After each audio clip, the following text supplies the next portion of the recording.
Ndabasuhuje kandi mbahaye ikaze, njye ndi Bega it's your boy. Aka kanya tugiye kugaruka ku rugendo rw'ubuzima rwa Ambasaderi Dr. Colonel Karemera Joseph. Urugendo rw'ubuzima rwa nyakwigendera Ambasaderi Colonel Lieutenant Dr. Karemera Joseph.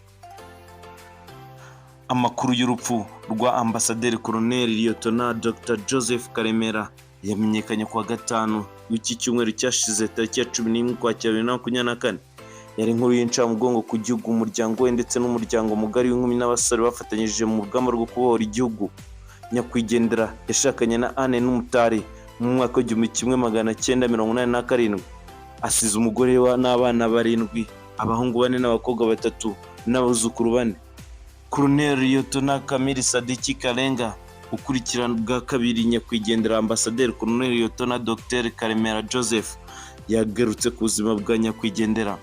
Umuhango wo kumuherekeza nyakwigendera witabiriwe n'umukuru w'igihugu nyakubahwa Paul Kagame na madamu we Jeannette Kagame, inzego nkuru mu gisirikare, ab'umuryango wa nyakwigendera n'inshuti zabanye mu buzima butandukanye.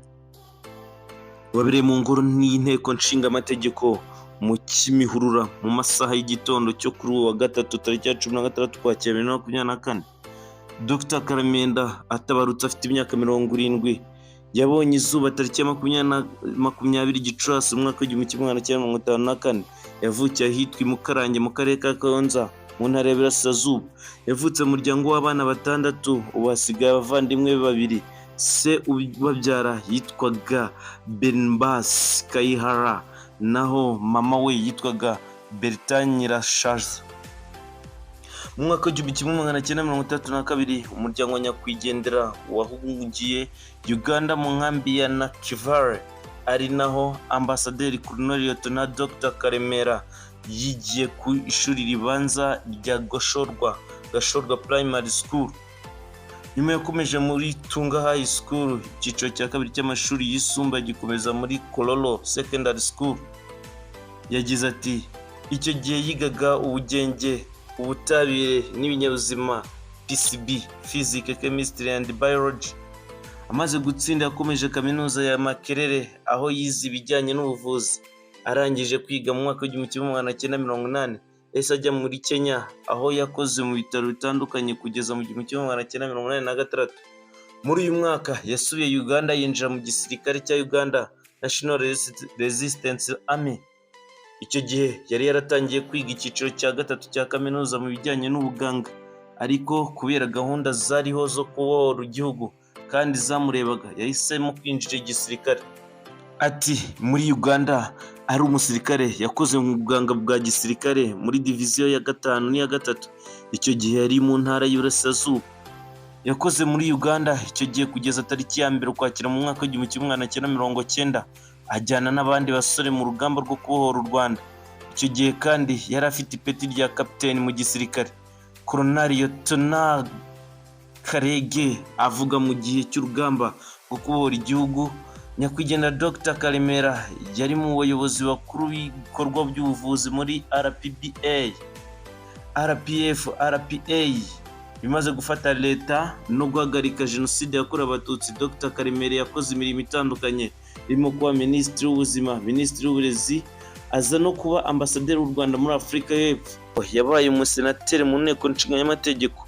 Ambasaderi Colonel Lieutenant Dr. Joseph Karemera yitabye Imana. Yari umwe mu bagize urwego ngishwanama rw'inararibonye z'u Rwanda. Umuvandimwe nyakwigendera Colonel Lieutenant Karege yavuze ko izi nshingano Dr. Karemera yagize azigire biturutse ku buyobozi bukuru bw'igihugu bwabonagamo ubushobozi. Nyakwigendera yamenye ko afite uburwayi bwa kanseri muri Gicurasi 2011. Uburwayi yarabumaranye imyaka isaga 13. Kuba yarashoboye kumarana uburwayi imyaka 13, umuryango wa nyakwigendera ubikesha Perezida wa Repubulika Paul Kagame, kubera ko ari we wemezaga ko ajya kwivuza mu mavuriro akomeye ku isi. Nyakwigendera yabanje kuvurirwa mu Buhinde, nyuma umukuru w'igihugu agena ko ajya kuvurirwa mu Budage, akomerezaho mu bitaro byo muri Turkiya. Uhagarariye umuryango wa Dr. Karemera yagize ati, twebwe umuryango wa Dr. Karemera turashima cyane kuba mwaramufashije akaramba akamarana imyaka kanseri imyaka irenga 13 yose. Uyu muryango washimiye ubuyobozi bw'ingabo bwamuhaye hafi kuva Dr Karemera yitabye Imana kugeza ubu ngubu ubwo yaherekezwaga. Colonel Lieutenant Dr Joseph Karemera kandi ni umwe mu bashinze umuryango wa FPR Inkotanyi ubwo yaramaze imyaka 40 mu buhungiro nyuma yo guhagarika jenoside yakorewe abatutsi mu mwaka w'1994 no kubohora igihugu. Yabaye mu myanya igiye itandukanye mu nzego z'ubuyobozi nk'uko twabigarutseho haruguru. Uyu Colonel Dr Joseph Karemera kandi akaba umwe mu bantu bayikoranye na Perezida wa Repubulika Paul Kagame nk'uko yabigarutseho mu kiganiro yatangaga ubwo baherekezaga nyakwigendera Ambassador Colonel Dr Joseph Karemera. Reka dusabire Ambassador Colonel Dr Joseph Karemera kuruhukira mu mahoro. Imana imutuza heza kandi tuzahora tumwibuka kubw'irimo myiza yagiye akora hano ku isi. Nje Ndibega Dusa ndabashimiye.